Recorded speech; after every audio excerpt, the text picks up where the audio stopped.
Now, here's where the part that Daryl was talking about. I am using a Craftsman punch as a chaser because I don't want this head to stick out at all. I want them actually indented slightly so that I can mud over them and make it invisible. I'm also going to cover that seam. Yeah. So that when you paint it, it'll be all nice and smooth. That's right.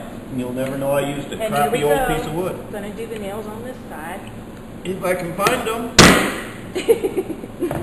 I'm only standing on my head and I've had a Bloody Mary. I'm fixing to have another one. Oh, that'll fix it right up.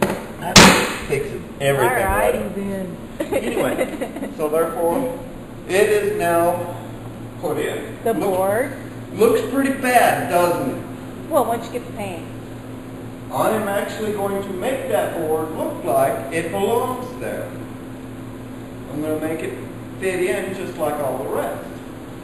Well, yeah, once you paint it and you mud it and sand it. But it won't be a one-hit job. It's going to be about 3 steps. Right. Everything is. And you obviously won't get to see all of the steps, but hey, you'll get to see some of it. Step 1. Ah, here we go. Is jip. Fix that little crack right there. Jip will fix anything. It's my friend. Along with duct tape. Yeah, I know. I like duct tape. You hate duct tape. I hate well. duct tape. Duct tape is a bad thing. It's my friend. Do you know this is actually considered a rock?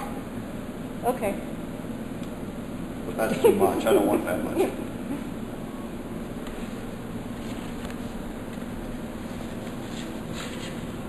Make sure it gets all filled into that crack good.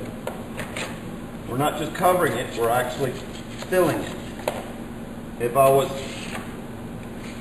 ornery, I'd actually use a caulk, but it's Sunday afternoon, so... No, I like the mud better myself. It's also cheaper. Oh yeah, definitely. Well, cheap is the good thing. Well, and it works anyway. Once you put the paint on, it all blends in really well. Now, here's a secret. This board here, look. This board here, see how pretty and smooth it is?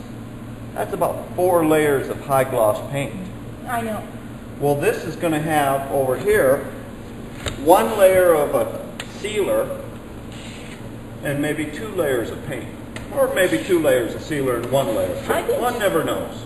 I think 1 layer of the mud and then paint, it'll be fine. So, what you're going to have to do to make it all pretty and smooth is fill in the cracks with mud. Is fill it in with mud. This is a board that I took out of the upstairs.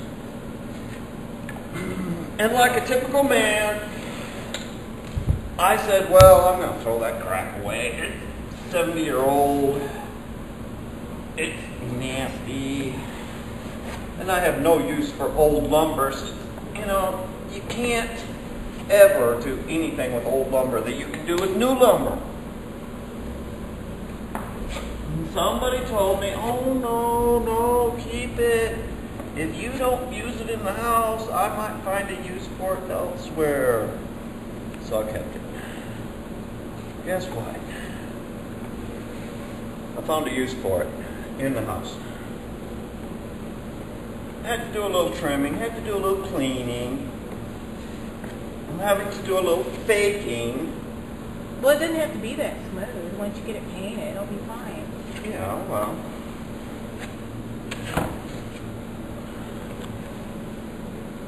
You know, we went to the old houses in Louisiana on vacation. And they had fixed up those old houses. And they'd made them all pretty, showcase houses, you know, you go on tour in them. And you want to know something? I'm going to tell you a little secret. They did crap just like this Only they didn't do half as good a job as I do. Because even I could spot it, and I don't have an eye for detail. Yeah, what about the faux marble? Oh, God. They could have kept from doing that.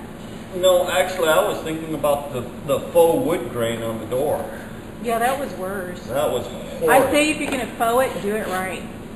You know, for real. If you can't faux it properly, you don't need to faux it. We saw a lot of really pretty stuff in Louisiana, and we saw a lot of really pretty stuff on those houses.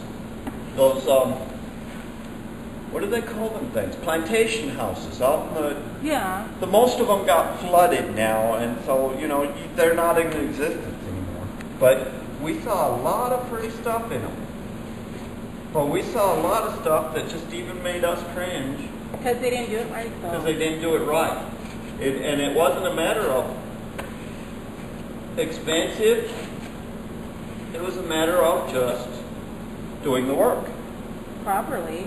Well, that's the point. It takes a little more work to do it properly. Anyway, so I'm just about done here. Yeah, and we'll let it dry. I'll run a light sand over this. After it dries. After it dries. And then I'll check to see if I need to do it again. Probably won't. I'll probably just kills it. Losing my voice here.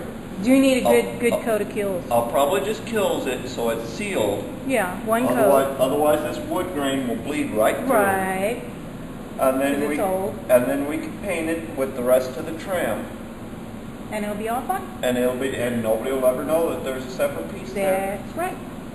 And you even got the right size because we saved the lumber. I got the right size because I bought a table saw.